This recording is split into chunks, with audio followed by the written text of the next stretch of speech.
ठंड में army officer बेटी की सफलता। ठंड के मारे घर के बाहर लोगों ने निकलना बंद कर दिया है।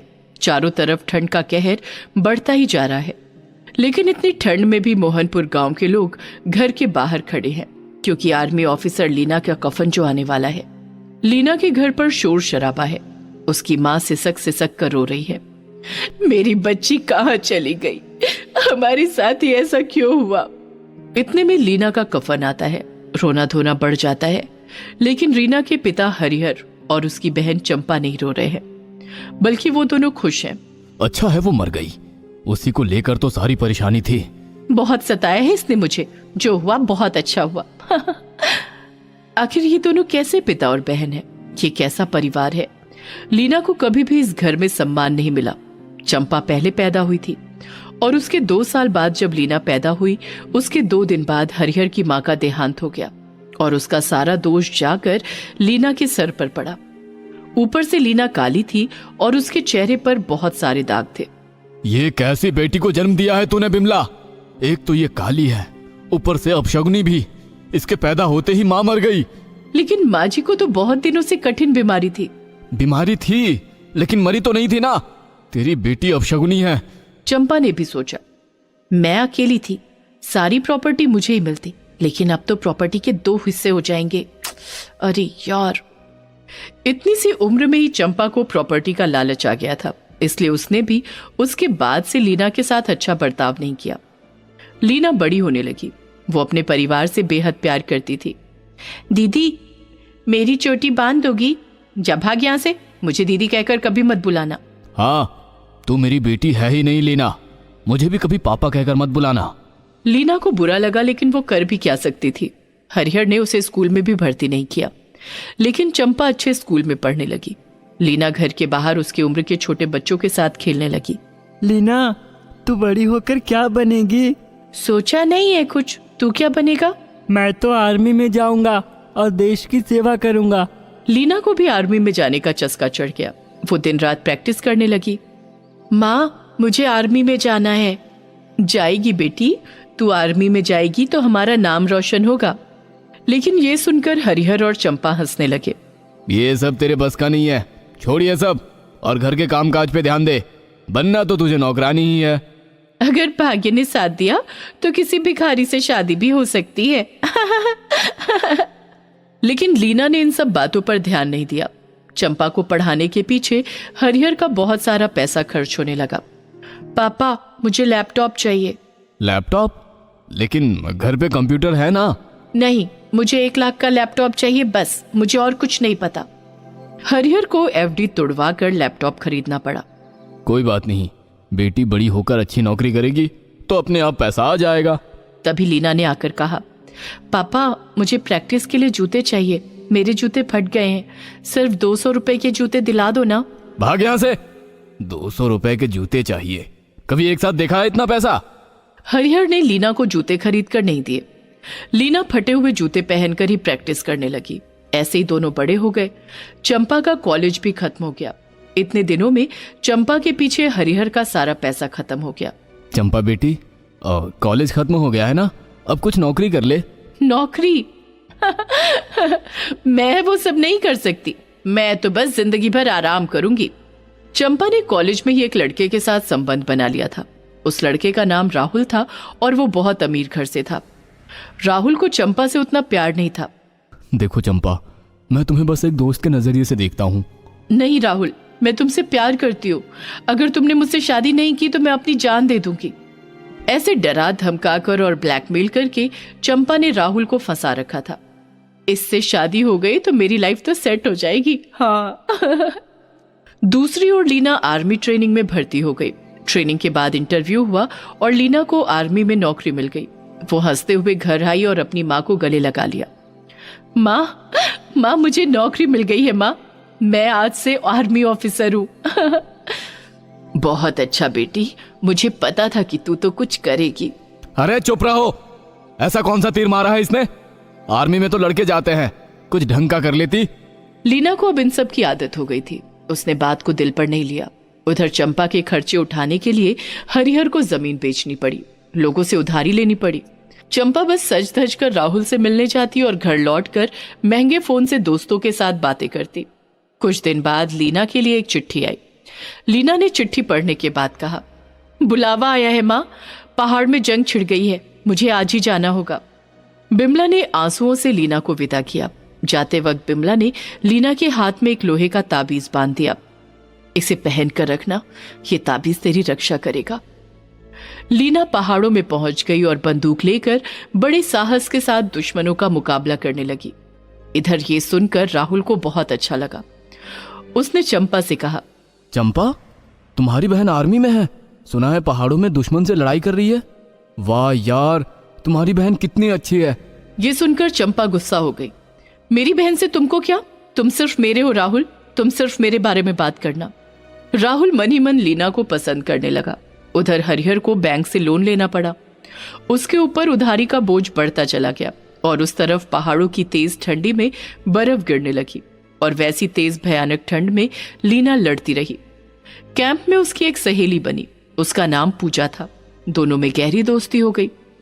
कल बहुत जरूरी मिशन है, मुझे तो डर लग रहा है। डर मत पूजा, ये ले, इससे तेरा डर खत्म हो जाएगा।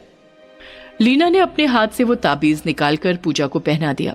अगले दिन दुश्मनों से लड़ाई होने लगी और दुश्मन का एक बम आकर लीना के सामने गिर गया और तभी पूजा ने ये देख लिया। पूजा दौड़कर आई और लीना को एक धक्का मारा। धक्का खाकर लीना खाई में गिर गई और बेहोश हो गई और यहाँ बम के फटने से पूजा की मौत हो गई। लेकिन उसका चेहरा इतनी बुरी तरीके से जल गया कि कोई उसे पहचान नहीं पाया। इसके हाथ में तो ताबीज है। ये ताबीज मैंने लीना के हाथ पर देखा था। ये लीना ही होगी। लीना के घर पर उसकी मौत की खबर आ गई। यहाँ भी बहुत ठंड पड़ गई थी। लोगों ने घर से निकलना बंद कर दिया था, लेकिन ये खबर सुनकर सभी अपने अपने घर से बाहर निकल आए। पूजा की बॉडी लाई गई। उसके हाथ में ताबीज देखकर बिमला ने सोचा कि ये लीना ही है। वो फूट फूट कर रोने लगी। राहुल भी वहां पर आया। उसकी आंखों से भी आंसू निकल आए। उस तरफ खाई में लीना को होश आया। अरे, मैं खाई में कैसे आ गई?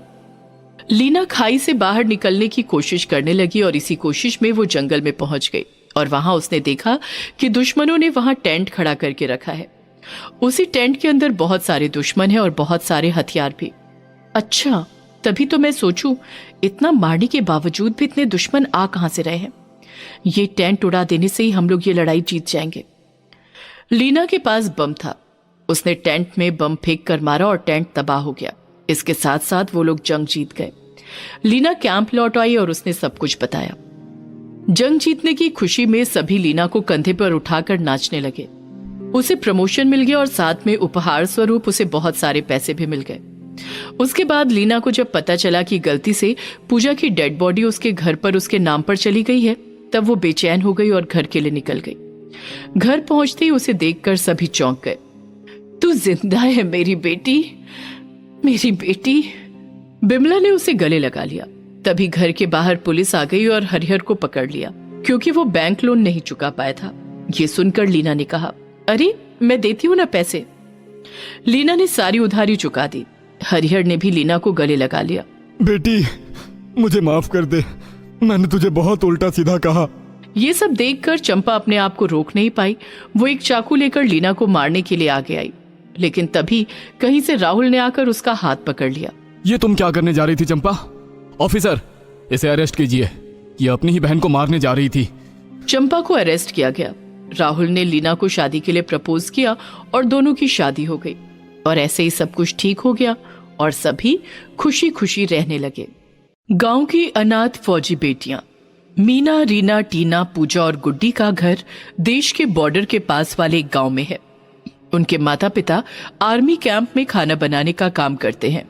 उनके पिता का नाम बिरजू और माता का नाम बिमला है। जय हिंद कर्नल साहब, आज क्या खाएंगे आप लोग? अरे आप दोनों जो खिलाएंगे हम खा लेंगे। आप दोनों के हाथ का खाना लाजवाब है। तो फिर आज रोटी और चिकन करी बना देते हैं। दोनों खाना बनाने में लगी गए कि तभी बाहर से गोलाबारी की आवाज सुनाई दी। कर्नल चिल्लाए, हमारे कैंप पर दुश्मन देश ने हमला कर दिया है, सभी अपना अपना पोजीशन ले लो। सभी ने हथियार लेकर पोजीशन ले लिया। बिरजू और बिमला रसोई के अंदर छुपे बैठे रहे। लड़ाई छिड़ गई।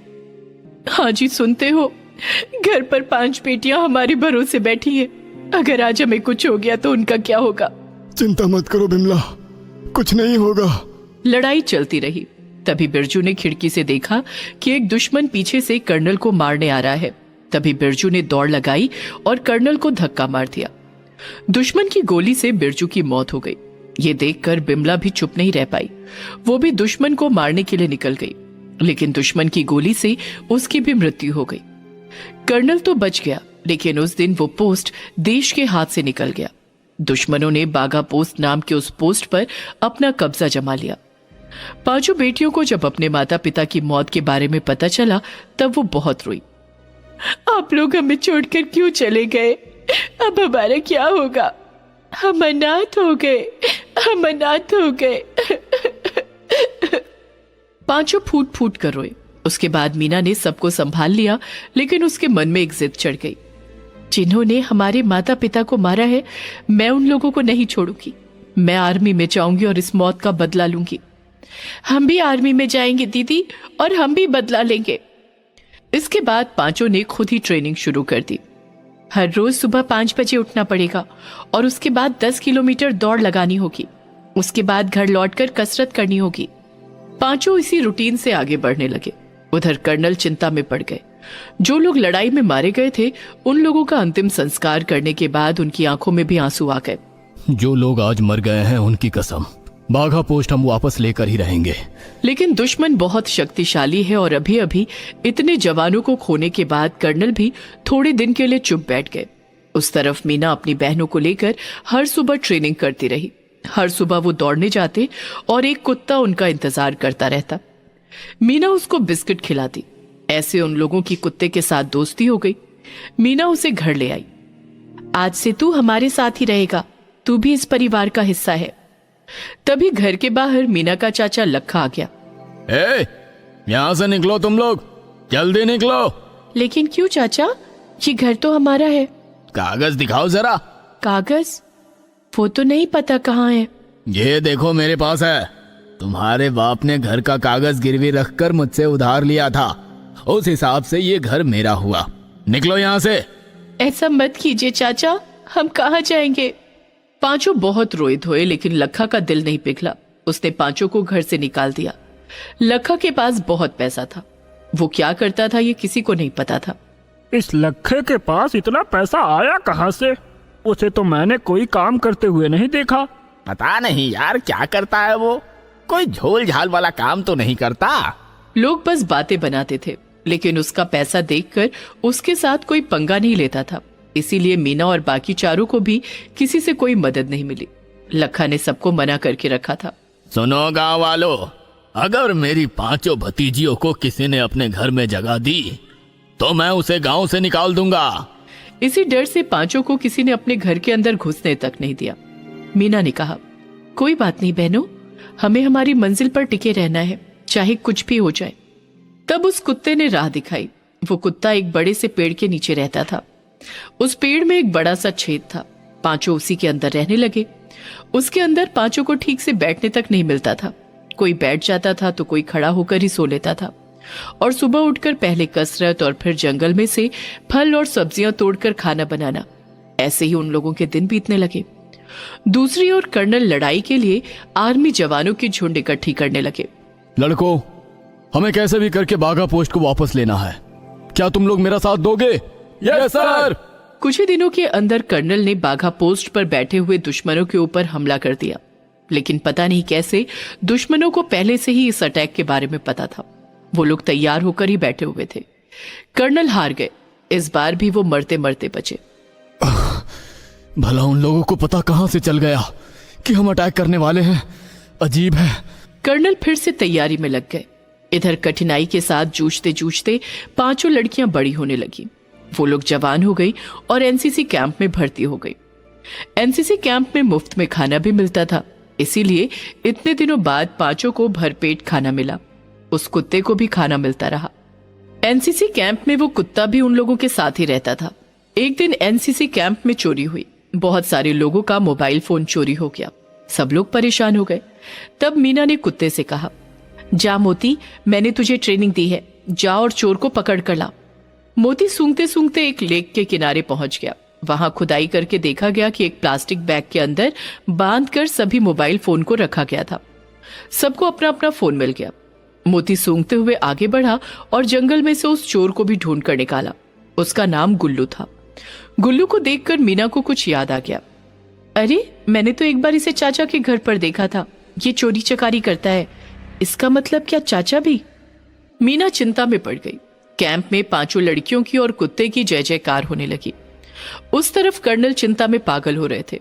इतने दिनों में उन्होंने कुल मिलाकर 9 ऑपरेशन किए थे, लेकिन हर एक बार दुश्मन को पहले से अटैक के बारे में पता था। ये कैसे हो सकता है? भला हर बार सटीक इंफॉर्मेशन उन तक पहुंच कैसे रही है? दूसरी ओर लखा का जमीन जायदाद दिन ब दिन बढ़ता गया। उसने बड़ा घर बना लिया, बड़ी गाड़ी खरीद ली। गांव वाले उसकी पीठ पीछे और ज्यादा बातें करने लगे। पक्का कुछ घपला करता है ये, नहीं तो इतना पैसा तो डाकुओं के पास भी नहीं है। उधर गुल्लू को छोटा मोटा चोर समझकर 2-3 थप्पड़ मारकर छोड़ दिया गया। अगले दिन कैंप में कर्नल साहब आए आर्मी सिलेक्शन के लिए, और उनकी नजर मीना और बाकी चारों लड़कियों पर पड़ी। लड़की होकर आर्मी ज्वाइन करना चाहती हो? डर नहीं लगता? नहीं साहब, हम लोगों का एक मिशन है। अच्छा, कैसा मिशन? तब मीना ने सारी बात बताई। सब सुनकर कर्नल की आंखों में आंसू आ गए। ओह, तुम लोग बिरजू और बिमला की बेटियां हो। मुझे बचाते हुए ही तुम्हारे माता पिता ने अपनी जान गंवाई थी, लेकिन मैं आज तक उनके मौत का बदला नहीं ले पाया।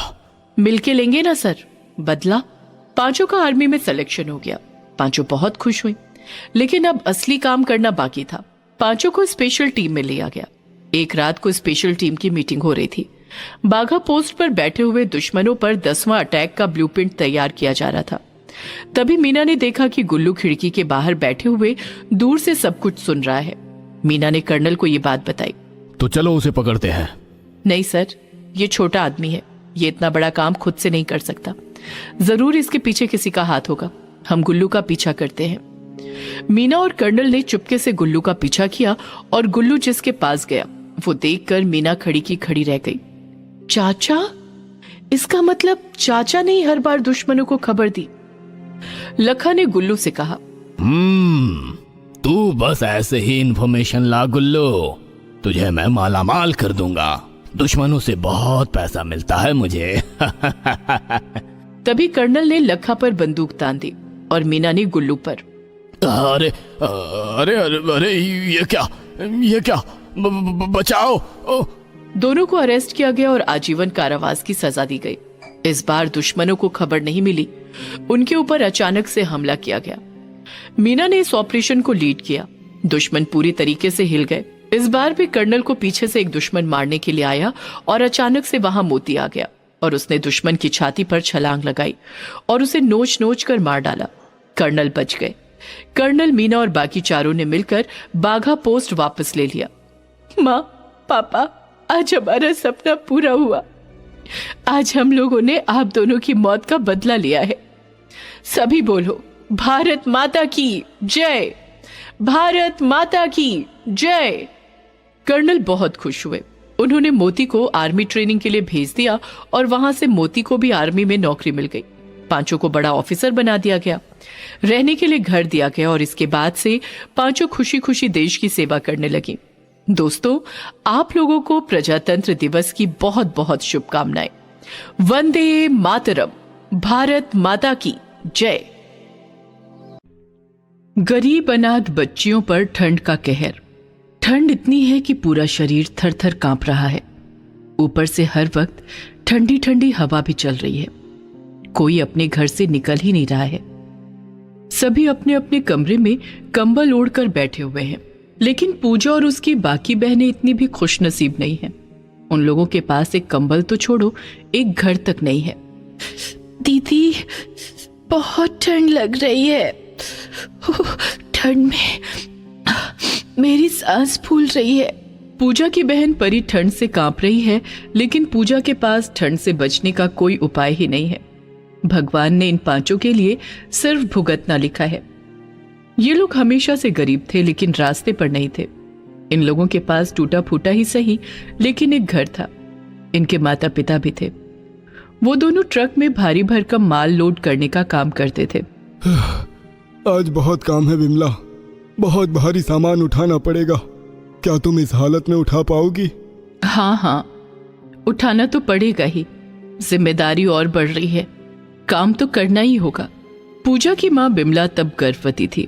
तब वो लोग 4 बहनें थे और एक इस दुनिया में आने वाली थी। उसके पिता रमेश और माता बिमला हर रोज काम पर जाते थे और पूजा घर संभालती थी। लेकिन उस दिन कुछ गड़बड़ हो गई।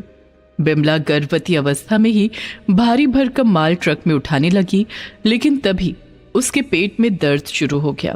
आह, बहुत दर्द हो रहा है, आह। क्या हुआ बिमला, क्या हुआ? तभी वहां की बाकी औरतों ने कहा, लगता है बिमला की डिलीवरी होने वाली है, हट जाओ सब लोग यहाँ से। सभी औरतों ने मिलकर साड़ियों से उस जगह को घेर दिया और बिमला की कोख से एक बेटी पैदा हुई। सबके चेहरे पर मुस्कान छा गई। लेकिन तभी मालिक आ गया। ये क्या हो रहा है यहाँ? काम रोक कर बच्चा बच्चा खेल रहे हो तुम लोग? नहीं मालिक, अब मेरी बीवी पेट से थी ना, उसकी डिलीवरी हुई है।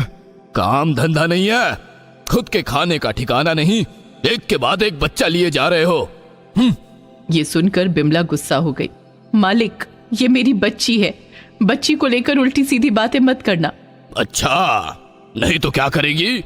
ये बोलकर मालिक ने उसी हालत में बिमला को मारना शुरू किया। बिमला बच्चे को गोद में लेकर मार खाती रही और सब लोग चुपचाप देखते रहे।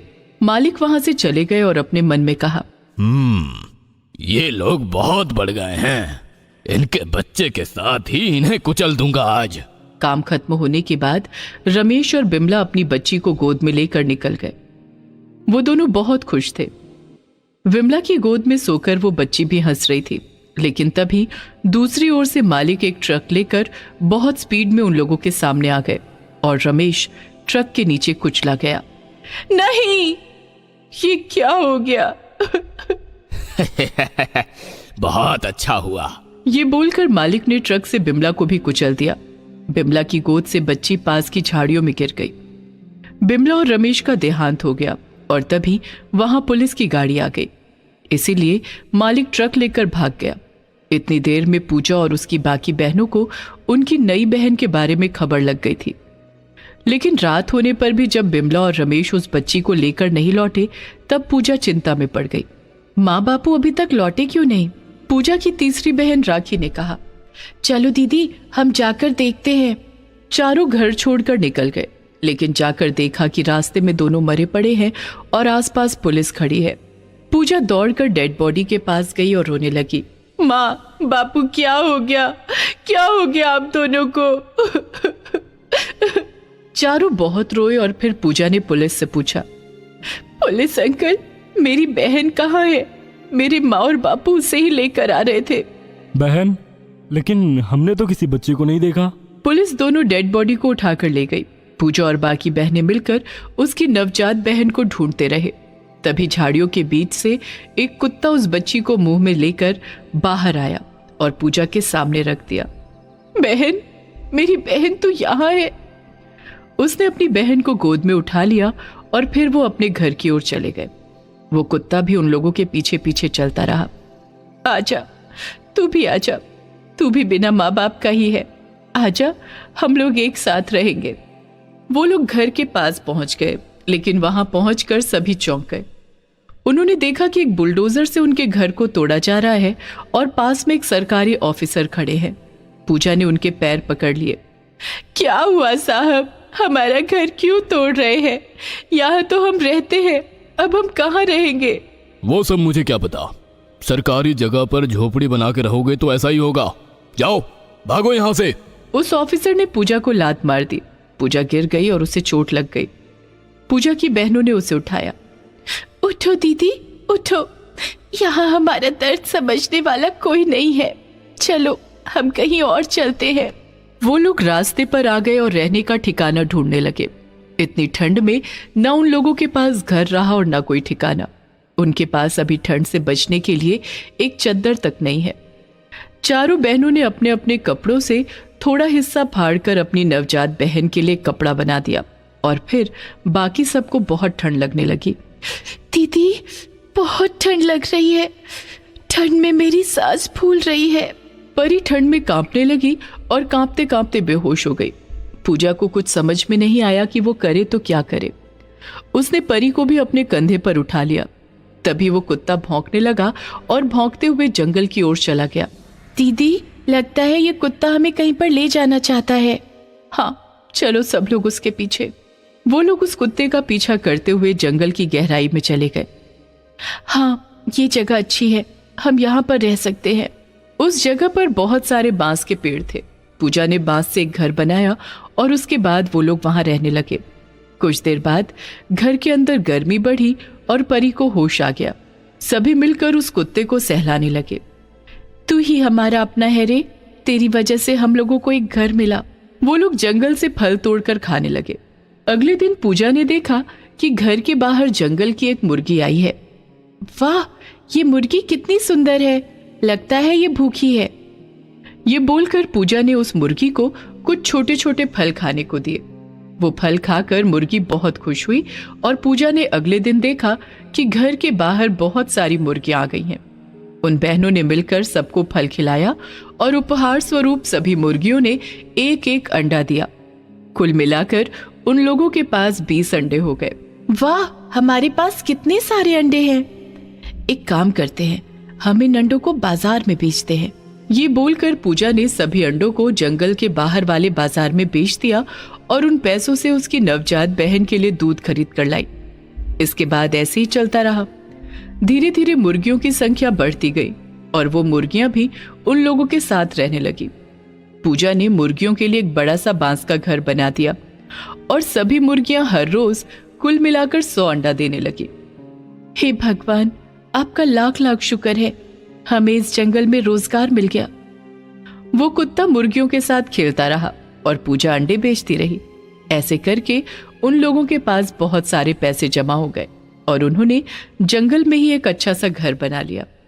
हर एक बहन के लिए अलग अलग कंबल खरीदा गया। ऐसे ही उन लोगों ने जिंदगी में सफलता प्राप्त की। उस तरफ बिमला और रमेश को मारने के जुर्म में मालिक को गिरफ्तार किया गया और उसे फांसी की सजा सुनाई गई। उसका जीवन खत्म हो गया और यहाँ मेहनत और ममता के सहारे पूजा और बाकी बहनों ने अपने लिए जीने का रास्ता ढूंढा। चुड़ैल की बेटी का जन्म। अमावस्या की काली रात थी। मायागंज के वीरान जंगल के पास स्थित शमशान में आज बहुत हलचल थी और इस हलचल के पीछे कारण था एक चुड़ैल के प्रसव का समय करीब होना। कई सारी चुड़ैलें उस गर्भवती चुड़ैल को घेर कर खड़ी थी और मन ही मन कुछ बुदबुदा रही थी। उधर वो चुड़ैल दर्द से कराह रही थी। आह आह आह। थोड़ी देर बाद गर्भवती चुड़ैल के सामने खड़ी चुड़ैलों ने जोर से फूंक मारी। वहां तेज तेज आंधी चलने लगी। थोड़ी देर बाद गर्भवती चुड़ैल ने एक बच्ची को जन्म दिया। मत रो मेरी बच्ची, मत रो, ये कहकर उस चुड़ैल ने अपनी बेटी को गले से लगा लिया। इस घटना के अगले दिन की बात है। मायागंज शहर में रहने वाला सत्या अपने कंप्यूटर पर काम कर रहा था। रात के 11:30 बज रहे थे। तभी उसके फोन की घंटी बजती है। फोन की स्क्रीन पर अननोन कॉलिंग लिखा आता है। Hello hello hello. Satya hello hello करता रहता है लेकिन दूसरी तरफ से कोई आवाज नहीं आती है। अरे कौन है भाई, इतनी रात को क्यों परेशान कर रहे हो? अगर बात नहीं करना तो कॉल क्यों करते हो? ये कहकर वो फोन रख देता है और झल्लाते हुए कहता है, जब से कॉल रेट सस्ते हुए हैं ये फोन पर परेशान करने वालों की संख्या बढ़ गई है। मेरा वश चले तो कॉल रेट 4 गुने बढ़ा दूं। सत्या बड़बड़ाते हुए फिर से अपने काम पर लग जाता है। कुछ मिनट के बाद फिर से उसके फोन की घंटी बजती है और एक बार फिर से उसकी स्क्रीन पर अननोन कॉलिंग लिखा हुआ आता है।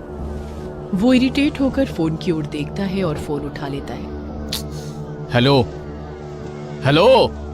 अरे कौन बोल रहा है? मुंह में दही जमा रखी है क्या?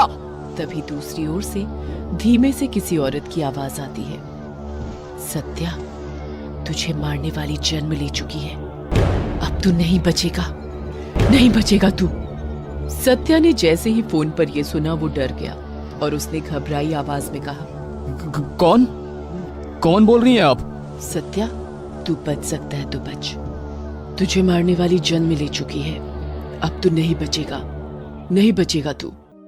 सत्या कॉल करने वाले से कुछ और पूछता उससे पहले फोन कट गया। वो हलो हलो ही करता रह गया। ये कौन हो सकता है? कौन मुझे इस तरह आधी रात को धमकी दे रही है? सत्या मायागंज की एक सॉफ्टवेयर कंपनी में सॉफ्टवेयर इंजीनियर का काम करता था और अपनी माँ ललिता देवी और बहन सुगंधा के साथ रहता था। बहरहाल सत्या का मन अब काम में बिल्कुल नहीं लग रहा था, लेकिन कल उसे ये प्रोजेक्ट पूरा करके देना ही था, इसलिए वो फिर से कंप्यूटर पर काम करने लगा। काम करते करते अचानक उसका कंप्यूटर बंद हो गया। ओह, अब इसे क्या हो गया? वो कंप्यूटर को रीस्टार्ट करने ही वाला था कि कंप्यूटर खुद ब खुद ऑन हो गया। लो, खुद ब खुद बंद भी हो गया और ऑन भी। लगता है कोई भूत घुस गया इसके अंदर। कंप्यूटर फिर से ऑन हो गया, लेकिन इस बार जैसे ही कंप्यूटर ऑन हुआ, उसकी स्क्रीन पर खुद ब खुद लिखा हुआ आने लगा। अरे, अब फिर इसे क्या हो गया? इसकी स्क्रीन पर यह क्या लिखा आ रहा है? सत्या कंप्यूटर स्क्रीन पर लिखे वाक्य को पढ़ने लगा, लेकिन जैसे ही उसने पूरा वाक्य पढ़ा, उसके मुंह से चीख निकल गई। उसकी स्क्रीन पर लिखा हुआ था, सत्या, तुझे मारने वाली जन्म ले चुकी है, अब तू नहीं बचेगा, नहीं बचेगा तू। अरे, ये तो वही बात लिखी हुई है जो कुछ देर पहले मुझे फोन पर बोला जा रहा था। वो ये सब सोच ही रहा था कि एक धमाके के साथ कंप्यूटर की स्क्रीन टूट जाती है और स्क्रीन का शीशा टूटकर सत्या के चेहरे में चुभ जाता है और उसके चेहरे से खून निकलने लगता है और वो एक बार फिर से जोर से चीखता है, माँ, माँ। उसकी चीख की आवाज सुनकर उसकी माँ ललिता देवी और बहन सुगंधा भागती हुई उसके कमरे में आती है। क्या हुआ सत्या, क्या हुआ? क्या हुआ भाई, तुम इतनी जोर से क्यों चीखे? तब सत्या डरते हुए कांपती आवाज में बोलता है, माँ, ये कंप्यूटर, इसकी स्क्रीन, ये देखो कैसे टूट गई। इसके शीशे मेरे चेहरे पर लगे हैं, देखो इससे कितना खून निकल रहा है। ये सब तुम क्या कह रहे हो सत्या? क्या हुआ तुम्हारे चेहरे को और कौन सी स्क्रीन टूट गई? कंप्यूटर स्क्रीन तो बिल्कुल सही सलामत है और तुम्हारे चेहरे में तो कुछ नहीं हुआ है। उसके बाद सत्या ने देखा कि सच में उसका कंप्यूटर तो बिल्कुल ठीक ठाक है और यही नहीं, उसने आईने में देखा तो उसके चेहरे पर कोई घाव नहीं थे, लेकिन अभी कुछ देर पहले उसके साथ जो भी हुआ वो उसे झुठला भी तो नहीं सकता था। भैया, लगता है आप बहुत थक गए हो, सो जाओ, सुबह काम कर लेना। पूरी रात सत्या को नींद नहीं आई। उसे समझ नहीं आ रहा था कि आखिर कल रात जो उसके साथ हुआ वो सच था या सपना। अगले दिन वो ऑफिस तो चला गया, लेकिन उसका मन काम में बिल्कुल नहीं लग रहा था, इसलिए प्रेजेंटेशन देकर वो जल्द ही घर की ओर निकल गया। दूसरी ओर उसके घर पर उसकी बहन सुगंधा टीवी देख रही थी। टीवी पर उसकी पसंद का कुछ नहीं आ रहा था, इसलिए वो बार बार चैनल बदल रही थी। कुछ भी ढंग का नहीं आ रहा है टीवी पर, बंद ही कर देती हूँ टीवी। सुगंधा टीवी बंद करने वाली थी, तभी टीवी की स्क्रीन पर लिखा आने लगा, ब्रेकिंग न्यूज। अरे, अब कौन सी ब्रेकिंग न्यूज आ गई? तभी टीवी की स्क्रीन पर एक औरत आती है, लेकिन उस औरत का चेहरा नकाब से ढका हुआ है। सुगंधा उसे आश्चर्यचकित होकर देखती है। अरे, ये न्यूज चैनल वाले अब नकाब में ब्रेकिंग न्यूज पढ़ने लगे क्या? तभी स्क्रीन वाली औरत बोलती है, सुगंधा, तुम्हें और तुम्हारे पूरे परिवार को मारने वाली पैदा हो गई है। जिस तरह तुम लोगों ने मुझे मारा, तुम लोग भी मरने के लिए तैयार हो जाओ। अचानक टीवी की स्क्रीन से एक चुड़ैल निकलती है। उसकी गोद में एक छोटी सी बच्ची है। उसे देखकर सुगंधा जोर जोर से चीखने लगती है, माँ, माँ, जल्दी आओ, वो आ गई है, वो फिर से आ गई है। ललिता देवी भागकर अपनी बेटी के पास आती है और वहाँ अपनी मरी बहू अंजलि और उसकी गोद में एक बच्चे को देखकर थर-थर कांपने लगती है। तब तक सत्या भी वहाँ आ जाता है। ये कहाँ से आ गई? इसे तो हमने। अचानक वो बच्ची हवा में उड़ने लगती है और जोर जोर से हंसने लगती है। भैया भागो, भागो यहाँ से, माँ भागो यहाँ से। लेकिन उसके भागने के पहले वो बच्ची उसके सामने आ जाती है और उसे जोर से धक्का मारकर जमीन पर गिरा देती है और उसके सीने पर चढ़ जाती है और उसका गला दबाने लगती है। छोड़ दो मुझे, छोड़ दो। लेकिन चुड़ैल की बेटी ने गला दबाकर उसे मार दिया। उसके बाद वो उड़ती हुई गई और सत्या के कंधे पर चढ़ गई। अरे माफ कर दो मुझे, माफ कर दो, मत मारो। तुम लोगों को तो भगवान भी माफ नहीं करेंगे। तुम लोगों ने मेरी माँ को इसलिए मार दिया क्योंकि वो मुझे यानी एक लड़की को जन्म देने वाली थी। अरे गलती हो गई हमसे, अरे गलती हो गई हमसे। उसे गलती कहते हो? अरे इतनी क्या दुश्मनी लड़कियों से? तुम्हारी माँ, तुम्हारी बहन, ये सब भी तो कभी लड़कियां थी। लेकिन अफसोस इन लोगों ने इस बात को भुला दिया। और मेरी माँ जो बेचारी 8.5 महीने की गर्भवती थी, उसे सीढ़ियों से धक्का देकर नीचे गिरा दिया। सत्या की शादी अंजलि से हुई थी। शादी के बाद से ही उसे सत्या और उसके परिवार वाले दहेज के लिए तंग किया करते थे। उसे बिना वजह मारते पीटते, कई बार तो उसे खाना भी नहीं देते। इस बीच अंजलि गर्भवती हो गई, लेकिन जैसे ही सत्या और उसके परिवार वालों को ये पता लगा कि वो गर्भवती है, उन्होंने उसे अल्टीमेटम दे दिया। सुन लड़की, इस घर में लड़का चाहिए, लड़का। लड़की जन्म देने का सोचना भी नहीं। लेकिन होनी को कुछ और मंजूर था। उन्होंने धोखे से जांच करवाकर ये पता कर लिया था कि अंजलि के पेट में लड़की है, इसलिए उन्होंने उसे मार दिया और लोगों को ये बताया कि सीढ़ियां उतरने के क्रम में अंजलि का पैर फिसल गया, इसलिए वो मर गई। लोगों को उन पर शक भी नहीं हुआ। तुम लोग समाज में इंसान की तरह रहते हो, लेकिन सच कहूँ तुम लोग इंसान नहीं, जानवर हो, जानवर। ये कहकर चुड़ैल की बेटी ने सत्या को भी मार दिया। अपने सामने अपनी बेटी और बेटे की मौत देखकर ललिता देवी को गहरा सदमा लगता है। वो भी वहां से भागने की सोचती है, लेकिन तभी चुड़ैल की बेटी और चुड़ैल उसे पकड़कर हवा में उठा लेते हैं। अरे बचाओ, बचाओ, कोई तो बचाओ। उसके बाद चुड़ैल और उसकी बेटी ललिता देवी को लेकर फिर से मायागंज के जंगलों में ले जाती है और वहां पहले से मौजूद चुड़ैलों के झुंड के पास छोड़ देती है।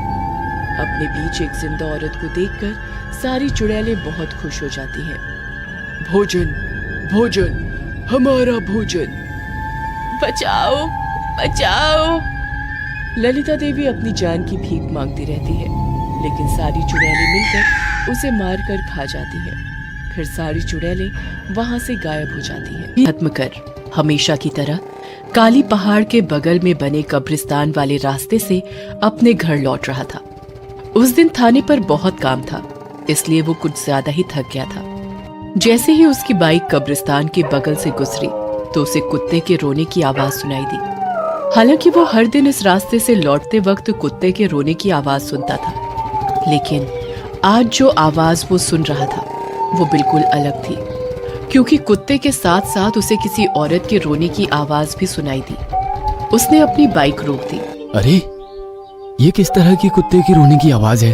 पहले तो मैंने ऐसी आवाज नहीं सुनी। इंस्पेक्टर रंजीत मन ही मन ये भी सोच रहा था और आसपास उसकी निगाहें उस कुत्ते को और उस औरत को भी तलाश रही थी, लेकिन उसे आसपास न तो कोई कुत्ता दिखा और न ही कोई औरत। ये तो गजब बात है, कुत्ते के रोने की आवाज सुनाई दे रही है लेकिन वो तो दिख ही नहीं रहा है। औरत के रोने की आवाज भी आ रही है, लेकिन वो भी तो दूर दूर तक नहीं दिख रही है। उसने फिर से अपनी बाइक स्टार्ट की और घर की ओर निकलने ही वाला था कि उसने देखा कि कब्रिस्तान से भागता हुआ एक कुत्ता बाहर निकला और उसकी बाइक के आगे खड़ा हो गया और उसे देखकर जोर जोर से भौंकने लगा। रंजीत ने उसे भगाने की कोशिश की। हटो हटो यहाँ से, चलो चलो। लेकिन वो कुत्ता नहीं भागा, उल्टा उसने रंजीत का पैंट अपनी दांतों से पकड़ लिया। अरे अरे ये क्या कर रहे हो? छोड़ो छोड़ो मेरी पैंट, छोड़ो। रंजीत ने किसी तरह कुत्ते को धक्का दिया और बाइक से उतरकर पत्थर ढूंढने लगा। इस बीच उसने देखा कि कुत्ता उसके पाँव में लौट गया है और फिर से उसकी पैंट पकड़कर उसे खींचकर कब्रिस्तान चलने के लिए कह रहा है। अरे लगता है ये मुझे कब्रिस्तान के अंदर ले जाना चाह रहा है, लेकिन क्यों?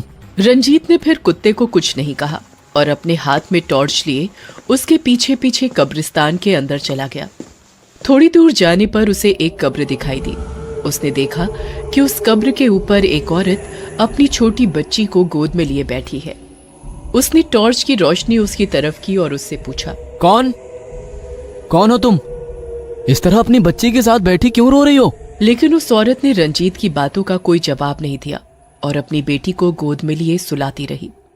सो जा मेरी बिटिया, सो जा, सुख सपनों में खो जा मेरी बिटिया, सो जा, सो जा मेरी बिटिया, सो जा, सो जा, सुख सपनों में खो जा, मेरी बिटिया तू सो जा।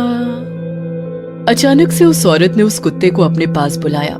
कुत्ता उसके पास भागता हुआ गया और उसके पैरों में लौटने लगा।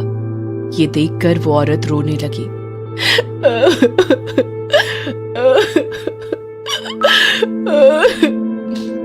रंजीत ने जब उस औरत को देखा तो उसने फिर उससे पूछा, अरे तुम बोलती क्यों नहीं?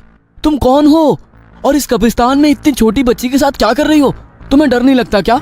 ये बात सुनकर वो औरत जोर जोर से हंसने लगी और वो रंजीत की तरफ मुड़ी। रंजीत ने जैसे ही उसका चेहरा देखा, उसकी आंखें फटी की फटी रह गई। वो एक चुड़ैल थी, लेकिन रंजीत उसे देखकर बिल्कुल नहीं डरा। तुमने बताया नहीं, तुम हो कौन और यहाँ क्या कर रही हो? क्या परेशानी है तुम्हें? रंजीत की बातों को सुनकर वो औरत एक बार फिर से उसकी तरफ देखकर रोने लगी और अचानक से गायब हो गई। अरे कहाँ गई? कहाँ गई वो? रंजीत ने उसे ढूंढने की बहुत कोशिश की, लेकिन वो औरत उसे कहीं नहीं मिली। वो कुत्ता जो उसे लेकर वहां आया था, वो फिर से रोने लगा। इंस्पेक्टर रंजीत अपने घर वापस लौट आया, लेकिन अभी भी उसकी आंखों के आगे उसी औरत और उस छोटी बच्ची का चेहरा घूम रहा था। कौन थी वो औरत? कब्रिस्तान में क्या कर रही थी? क्या उसके साथ कुछ गलत हुआ है? उस कुत्ते का उससे क्या संबंध है? लेकिन रंजीत को अपने किसी भी सवाल का जवाब नहीं मिला। अगले दिन वो पुलिस स्टेशन गया तो, लेकिन उसका मन काम में बिल्कुल नहीं लग रहा था। ये देखकर हवलदार माधव ने उससे पूछा, क्या बात है सर? आज आपका चेहरा बहुत उदास लग रहा है और मैं देख रहा हूँ कि आज आपका ध्यान कहीं और है। तब इंस्पेक्टर रंजीत ने कल रात वाली घटना हवलदार माधव को सुनाई। उस घटना को सुनकर माधव बहुत डर गया। सर, कल रात आप जिससे मिले थे, लगता है वो चुड़ैल थी। चुड़ैल? जी सर, चुड़ैल। मैं नहीं जानता कि वो कोई चुड़ैल थी या इंसान, लेकिन वो जो भी थी वो किसी मुसीबत में थी। हमें जाकर इस बात का पता लगाना होगा। लेकिन इंस्पेक्टर रंजीत की बात सुनकर हवलदार माधव डरते डरते उनसे बोला, अरे सर, भगवान का शुक्रिया कि कल रात उस चुड़ैल ने आपको कुछ नहीं किया और आपकी जान बच गई। आप एक बार फिर से उस कब्रिस्तान में जाकर क्यों किसी मुसीबत को दावत देना चाहते हैं? मेरी मानिए, आप वहाँ मत जाइए। क्या पता वो चुड़ैल हमारे साथ क्या करे। हवलदार माधव, मुझे नहीं पता था तुम इतने डरपोक हो। सर, डरपोक की बात नहीं है। कोई अपराधी होता तो मैं भिड़ जाता उससे, लेकिन चुड़ैल से? माधव, वो एक औरत थी और मुसीबत में थी। पुलिस का काम मुसीबत में पड़े लोगों की मदद करना, ना कि डरकर भाग जाना। तुम नहीं जाना चाहते तो कोई बात नहीं, मैं तो जाऊंगा ही। इंस्पेक्टर रंजीत की बातों को सुनकर हवलदार माधव को अपनी भूल का एहसास हुआ। वो उस रात इंस्पेक्टर रंजीत के साथ उस कब्रिस्तान की ओर निकल पड़ा। कब्रिस्तान के बाहर उसी तरह उन्हें कुत्ते और औरत के रोने की आवाज आई। थोड़ी देर बाद वही कुत्ता फिर उन्हें दिखा। माधव, ये देखो, ये वही कुत्ता है जो कल मुझे अपने साथ उस कब्र के पास ले गया था। वे दोनों उस कब्र के पास पहुंचे। कल रात की तरह आज भी वो औरत उसी तरह अपनी गोद में बच्ची को लिए हुए सुला रही थी। सो जा मेरी बिटिया सो जा, सुख सपनों में खो जा, मेरी बिटिया तू सो जा। इंस्पेक्टर रंजीत उस औरत के पास गया और उससे कहा, बहन, तुम हो कौन? तुमसे मैंने कल भी कितना पूछा, लेकिन तुमने कुछ नहीं बताया और अचानक से गायब हो गई। तुम मुझे बताओ ना बहन, तुम हो कौन? इंस्पेक्टर रंजीत के मुंह से बहन सुनकर वो चुड़ैल भावुक हो गई और फिर से रोने लगी। क्या हुआ बहन, तुम फिर से रोने लगी? किसने तुम्हारी आंखों में आंसू दिए? उसके बाद उस औरत ने, जिसका नाम गीता था, अपनी कहानी सुनानी शुरू की। गीता एक गरीब घर की लड़की थी। जब वो बहुत छोटी थी तभी उसके माता पिता की मौत हो गई थी। गीता का दिल बहुत ही साफ था। वो हमेशा किसी की भी मदद को तैयार रहती थी। एक बार उसे रास्ते में एक घायल पिल्ला मिला। हे भगवान, कितना छोटा सा है ये, इसे किसने टक्कर मार दी? ओह, कितना खून निकल रहा है इसे। गीता उस पिल्ले को उठाकर अपने घर ले आई। उसकी खूब सेवा की। वो जल्द ही ठीक हो गया। उसने उसका नाम मोगली रखा। उसके बाद तो गीता और उसकी ऐसी दोस्ती हुई कि वो एक दूसरे के बिना नहीं रह सकते थे। इस बीच गीता की शादी उसकी दूर की मौसी ने करवा दी। गीता मोगली के बिना नहीं रह सकती थी, इसलिए वो उसे भी लेकर अपने ससुराल आ गई। सुन मोगली, ये मेरा ससुराल है, यहाँ के लोगों को मैं अभी अच्छी तरह से जानती नहीं, इसलिए तू ज्यादा भाग दौड़ मत करना, चुपचाप बैठे रहना। लेकिन जल्द ही गीता अपने ससुराल वालों को जान गई। वो एक नंबर के लालची लोग थे। वो हमेशा दहेज के लिए गीता को मारते पीटते, उसे भूखा रखते। एक बार तो उसके पति और सास ने उसे इतना मारा कि बेचारी 2 दिन तक बेहोश रही। जब वो उसे मार रहे थे तो मोगली उन पर भौंकने लगा, तो उन लोगों ने उसकी भी पिटाई कर दी। यही नहीं, उसके ऊपर गर्म पानी भी फेंक दिया। हमारे घर में रहता है और हम ही पे भौंकता है, मार दूंगा मैं तुम्हें। जब गीता को होश आया तो उसने मोगली की ऐसी हालत देखी तो उसे रोना आ गया। उसने उसे बोला कि वो यहाँ से चला जाए, लेकिन मोगली उसे छोड़कर जाने को तैयार नहीं हुआ। इस बीच गीता गर्भवती हुई और उसने एक बेटी को जन्म दिया। बेटी को देखते ही उसके ससुराल वालों का पारा चढ़ गया। एक तो ये मुफ्तखोर थी ही घर में, ऊपर से ये एक और मुफ्तखोर को ले आई, लड़की जन्म दिया इसने। माँ ले आई तो क्या हुआ, आज मैं इन दोनों को ही ठिकाने लगा दूंगा। गीता के पति ने दोनों का गला घोंटकर मार दिया और रातों रात कब्रिस्तान में दफन कर दिया। मोगली ने यह सब देख लिया था। उधर उसके ससुराल वालों ने लोगों को ये बता दिया कि गीता किसी के साथ भाग गई है। हे भगवान, कितना जल्लाद था तुम्हारा पति, और कैसे जानवर थे तेरे ससुराल वाले। उन्होंने 2 मासूम की हत्या कर दी, लेकिन अब वो जल्लाद बाहर नहीं रहेंगे। उन जानवरों को मैं कड़ी से कड़ी सजा दिलवाऊंगा।